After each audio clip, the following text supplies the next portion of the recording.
You wake up at 2:47 in the morning. The house is silent, except for a slow scratching sound coming from inside the wall. Your phone has 12% battery, the lights do not work. And when you look outside, there is a child standing in the road, facing away from you. Naturally, you decide to investigate. At this point, there are only two possibilities. Either you are making a sequence of extraordinarily poor decisions, or you are in a horror movie. Today, we are identifying 7 warning signs that your normal life has quietly turned into a cinematic nightmare. Recognize enough of them, and you may still have time to avoid entering the basement. Here is the first sign. Someone gives an extremely specific warning, and nobody takes it seriously. Not a vague warning like, be careful.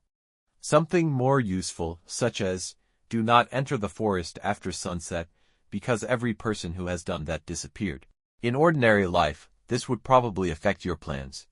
In a horror movie, somebody immediately says, that sounds like a local superstition, and begins packing camping equipment. The mechanism is simple. The warning establishes the rules of the threat, while the character's disbelief guarantees that those rules will be tested. Imagine that the owner of your holiday cabin hands you the key and says, whatever happens, do not open the red door. You now know two things. First, something is behind the red door. Second, one member of your group will open it within 20 minutes. Ignoring one warning may be arrogance. Ignoring several is genre confirmation. And that leads directly to the next problem. 2. Your technology fails in a suspiciously coordinated way. 1 dead phone is inconvenient. 5 dead phones, no internet, a disabled car and a radio that only plays distorted breathing is something else. Horror stories remove technology because technology connects people to help, information and witnesses. A functioning smartphone can destroy an entire haunted house plot in under 30 seconds. So the environment begins separating you from every useful system at once. Consider a hypothetical group arriving at an isolated hotel. Their phones have no signal. The landline produces static. The car battery dies. Then the only person who understands the backup generator says, I'll go check it alone. That person has effectively submitted a resignation letter. Paint visual, phone displays no signal. Car displays no engine. Friend displays no survival instinct. The important detail is coordination. Random equipment fails. Horror movie equipment fails according to dramatic timing. Unfortunately, technology is not the only thing keeping information from you. 3. People keep speaking in half sentences. Pay attention when everyone seems physically incapable of giving a complete explanation. Someone says, it happened here before. You ask what happened. They stare into the distance and reply, you wouldn't understand. This is not normal communication. It is exposition under artificial restriction. In horror stories, characters often possess crucial information but reveal it in fragments. This preserves mystery while ensuring that everyone remains dangerously uninformed. For example, an elderly neighbor might tell you, the previous family also heard singing from the attic. You ask what happened to them. The neighbor pauses for 6 full seconds and says, they left. Technically, that is an answer. It is simply missing the part where they left through the ceiling. When people refuse to finish sentences, assume the missing section contains the useful survival information. But sometimes the problem is not what people say. It is how they behave around a particular location. 4. One room has clearly been excluded from normal reality. Every horror movie building has a zone that nobody uses. A basement, an attic, a locked bedroom, a tunnel beneath the hospital. Occasionally, an entire floor that the receptionist claims does not exist. The mini-hook is simple. If a place is both forbidden and poorly secured, the plot expects you to enter it. These locations work because they create a boundary. On one side is the familiar world. On the other is hidden history, physical danger or something with an unusual number of joints. Imagine renting a house where every room is freshly painted except one upstairs bedroom. The door is covered in scratches. The landlord says, that room isn't included in the lease. A locked room is not automatically sinister.